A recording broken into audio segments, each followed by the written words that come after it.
হিন্দু ধর্মে মহাদেব বা শিবকে সর্বশক্তিমান, অনাদি অনন্ত এবং স্বয়ংভূ বলা হয়। কিন্তু অনেকেই জানেন না শিবের জন্ম কি আদৌ হয়েছে, যদি হয়ে থাকে তবে কিভাবে। আরও বড় প্রশ্ন হল ব্রহ্মা, বিষ্ণু এবং শিব বা মহেশ্বর এদের মধ্যে কে সবার আগে জন্মগ্রহণ করেছেন বা কে সব থেকে বড়। শাস্ত্রের বিভিন্ন গ্রন্থে এই প্রসঙ্গে বিস্তর আলোচনা রয়েছে। আজ আমরা শিব পুরাণ, লিঙ্গ পুরাণ, ব্রহ্মাণ্ড পুরাণ, কালিকা পুরাণ, মহাভারত ও বেদ থেকে মহাদেবের জন্মের রহস্য উন্মোচন করব। তো চলুন আজকের ভিডিওতে আমরা আলোচনা করব কিছু অবাক করা তথ্য। আর আপনি দেখছেন আমার ইউটিউব চ্যানেল ভক্তি সঞ্চারণ। এখানে আমি আলোচনা করি ধর্ম, পৌরাণিক কাহিনী আর লোককথা থেকে কিছু চমৎকার কাহিনী। তো চলুন শুরু করি আজকের এই ভিডিও।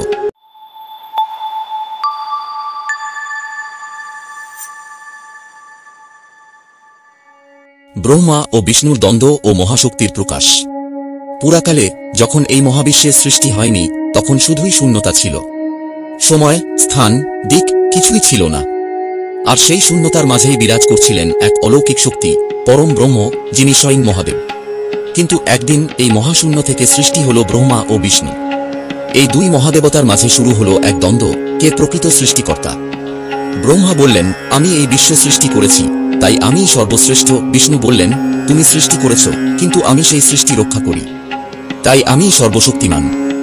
এমন সময় আকাশ জুড়ে ফুটে উঠল এক অতীন্দ্রিয় জ্যোতির্ময় অগ্নিশিখা বা অগ্নিপিণ্ড, যার শুরু ও শেষ কেউই খুঁজে পেলেন না।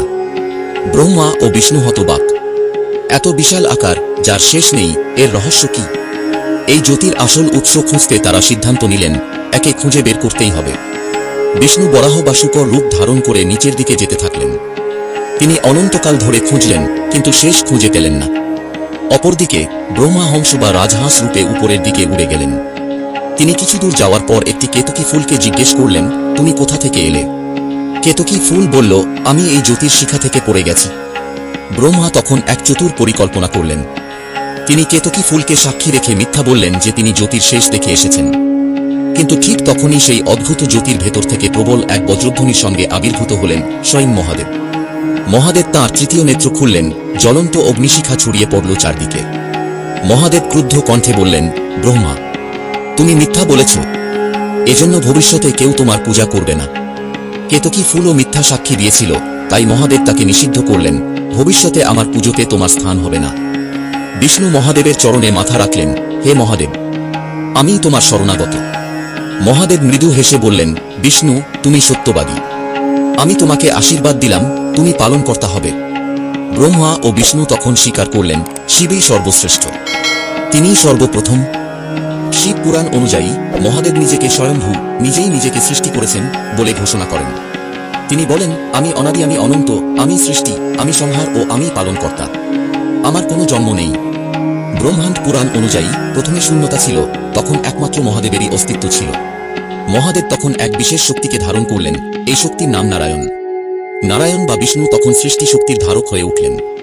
পরে বিষ্ণুর শক্তি থেকেই ব্রহ্মার জন্ম হল। শিব প্রথমে স্বয়ং সৃষ্টি হয়ে পরে নারায়ণ বা বিষ্ণুকে সৃষ্টি করেন।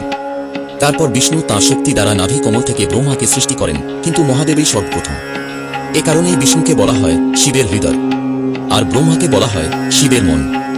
এই কারণেই শাস্ত্র বলে, শিব প্রথম, তারপর বিষ্ণু, তারপর ব্রহ্মা। কালিকা পুরাণ অনুযায়ী মহাদেব ও মহাশক্তি একসাথে মহাবিশ্বের প্রথম অস্তিত্ব ছিলেন। শিবের থেকেই সৃষ্টি হয় শক্তি দুর্গা, তারপর ব্রহ্মা ও বিষ্ণু।